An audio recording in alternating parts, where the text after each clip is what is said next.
Hi guys! Today we'll show you how to change your Facebook profile picture. First, unlock your phone and open the Facebook app.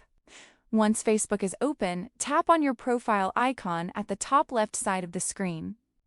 After opening your profile, find the Edit Profile option around the middle right side of the screen and tap on it. Tap on your current profile picture on the left side. Another option will appear, so tap on the profile picture again to access the available options.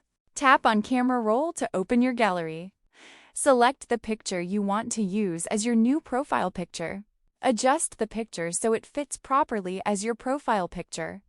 If you don't want Facebook to share this change as a post on your feed, disable Share Your Update to Feed. Once everything looks good, tap on Save at the top right side of the screen. Your new profile picture will now be updated.